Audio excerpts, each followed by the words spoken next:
can be easy to look back on better days with rose-colored glasses and give some older movies way more credit than they actually deserve. This often comes in the form of hailing films from decades past as underappreciated gems that were simply misunderstood by critics and audiences when they were initially released. And only us truly enlightened modern sirs can truly understand their genius.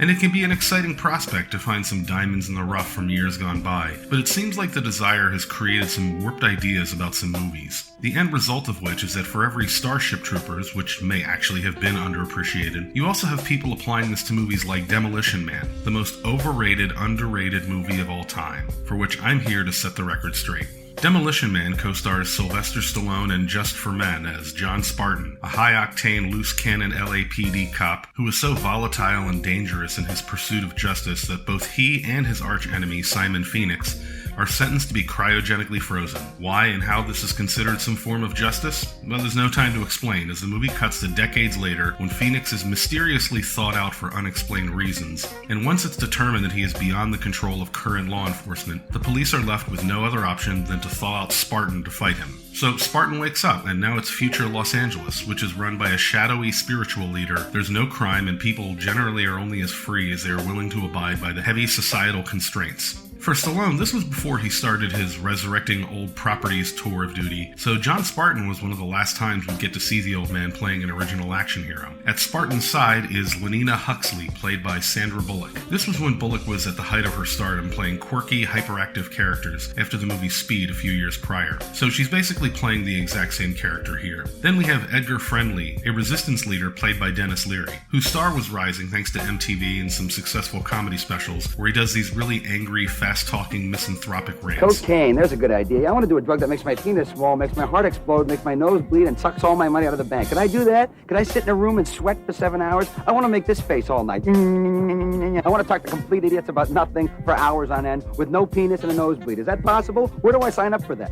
Which is exactly what he does in this movie. I want high cholesterol. I want to eat bacon and butter and buckets of cheese, okay? I want to smoke a Cuban cigar the size of Cincinnati in a non-smoking section. I want to run through the streets naked with green jello all over my body reading Playboy magazine. Why? Because I suddenly might feel the need to, okay, pal? Then there's Benjamin Bratt as Officer Alfredo Garcia, and I'm only bringing him up because whenever I think of this movie, I remember he's in it, but for the life of me, I can't figure out why. He doesn't do anything I remember except be there sometimes. I even tried looking up a plot synopsis for the movie and couldn't find any mention of his character. He doesn't sacrifice himself, doesn't prove himself, he doesn't come through in a pinch. The script literally asks nothing of him and he's just there.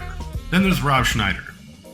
Anyway, finally we have Wesley Snipes, who have already gone to great lengths in previous videos explaining what a gem he is on screen. Snipes plays Simon Phoenix, the antagonist and Stallone's foil, and unlike every actor previously mentioned, Snipes plays a character, while everyone else is just doing what it is they do. Anyway, it turns out the shadowy spiritual leader was the one who thought out Phoenix in a plan to assassinate Dennis Leary, which seems really stupid even without the benefit of plot hindsight. Phoenix predictably turns on him, proving that the disconnect between past and present is greater than we realize, but in the end, Stallone freezes Phoenix and kicks his head off. Then he suggests that Dennis Leary's character and some other guy should be in charge of everything, and they look to the future with hope, now that there's a two-party system in place and everything will become immediately fixed.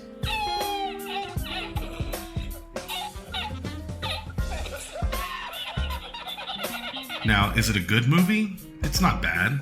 It has one foot firmly planted in both action and sci-fi, while not really satisfying either. It also has this, which is one of the stupidest action one-liners in movie history. You see, one-liners are something that has to happen organically. They aren't written to be one-liners. They're just lines that the audience members latch onto, and they take on a life that's greater than what the creator imagined. My theory is that this movie was made around the time Hollywood became aware of the power of one-liners and started trying to force it, making it happen. And it just feels unnatural. Okay, rant is over. Wait, let me hear that again.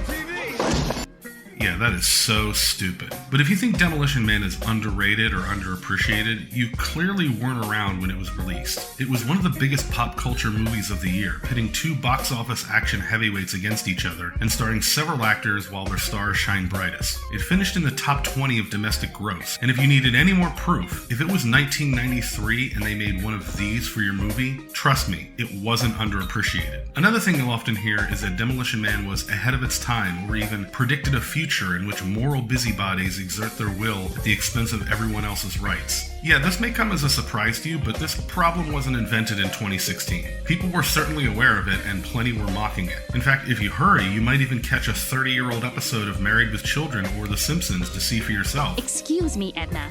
I don't think we're talking about love here. We're talking about sex in front of a children. Sex cauldron? I thought they closed that place down. It also wasn't that we didn't get the themes explored, we understood them perfectly fine. I mean, for fuck's sake, Sandra Bullock's character is named Huxley. It really wasn't all that subtle. We just didn't need to take things like that and try to make political points out of them, because back then, most people just wanted to enjoy their and be left alone. Demolition Man is a perfectly fine 90s big-budget action movie. It's kinda fun and kinda stupid. But if you think it's anything beyond that, like an underappreciated work of speculative science fiction, well, you must truly not know how to use the seashells.